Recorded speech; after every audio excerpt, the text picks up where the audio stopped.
சென்னையில் ஓய்வு பெற்ற டிஐஜி மகனுக்கு சொந்தமான குடியிருப்பில் ஆப்பிரிக்க பெண்களை வைத்து பாலியல் தொழில் நடத்தப்பட்டிருக்கும் சம்பவம் பெரும் அதிர்வலைகளை ஏற்படுத்தியிருக்கிறது. 9 வெளிநாட்டு பெண்களின் கைதும் வாக்குமூலமும் பரபரப்பை ஏற்படுத்தியிருக்கும் நிலையில் விரிவாக பார்க்கலாம் இந்த செய்தி தொகுப்பில்.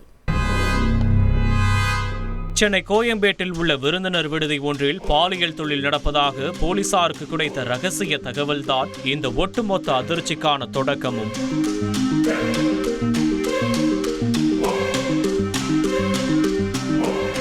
கோயம்பேடு மணமகள் நகர் பாரதி அவென்யூவில் உள்ள விருந்தினர் விடுதியில் அதிரடி சோதனை நடத்திய போலீசார் 4 கென்யா நாட்டு பெண்கள், 4 தன்சானியா நாட்டு பெண்களுடன் ஒரு நைஜீரிய நாட்டு பெண் என 9 பெண்களை விடுதியிலிருந்து மீட்டெடுத்திருப்பது பெரும் அதிர்ச்சியை ஏற்படுத்தியிருக்கிறது.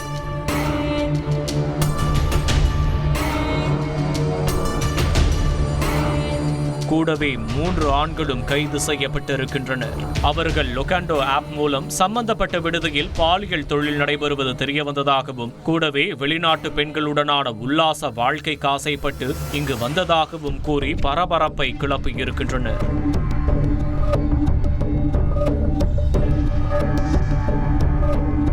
இதனிடையே வெளிநாட்டு பெண்கள் பாலியல் தொழிலில் ஈடுபடுத்தப்பட்ட இந்த விவகாரத்தில் இவர்களுக்கு தரகர்களாக செயல்பட்டது யார், வெளிநாட்டு பெண்கள் எந்த விசாவில் சென்னையில் வந்து தங்கியிருக்கிறார்கள் என்பது குறித்தான விசாரணையை போலீசார் முடுக்கிவிட்ட போதுதான் இந்த அதிர்ச்சி தகவல். பாலியல் தொழில் நடைபெற்ற விருந்தினர் விடுதி ஓய்வு பெற்ற டிஐஜி ஒருவரின் மகனுக்கு சொந்தமான குடியிருப்பு என்பது தெரிய வந்திருக்கிறது. தற்போது அந்த டிஐஜியின் மகன் வெளிநாட்டில் இருக்கும் நிலையில் தனது நண்பர் மூலம் நிர்மலா என்ற இலங்கையைச் சேர்ந்த பெண்ணிற்கு அவர் குடியிருப்பை 35,000 ரூபாய்க்கு வாடகைக்கு விட்டதும் அந்த குடியிருப்பை நிர்மலா விடுதியாக மாற்றியதும் தெரிய வந்துள்ளது. இந்நிலையில் சம்பந்தப்பட்ட விடுதியில் சோதனை நடத்திய போலீசார் 23 செல்போன்கள், 8 கிராம் கஞ்சா, 31,000 ரூபாய் பணம் மற்றும் அவர்கள் பயன்படுத்திய கார், இருசக்கர வாகனம் ஆகியவற்றை பறிமுதல் செய்து போலீசார் விசாரணை மேற்கொண்டு வருகின்றனர்.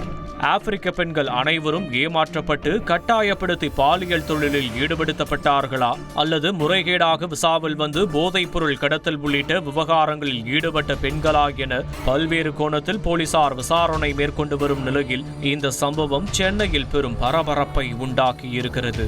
தந்தி டிவி செய்திகளுக்காக சென்னையிலிருந்து செய்தியாளர் சாலமன். செய்திகளை உடனுக்குடன் தெரிந்து கொள்ள உடனே சப்ஸ்கிரைப் பண்ணுங்க.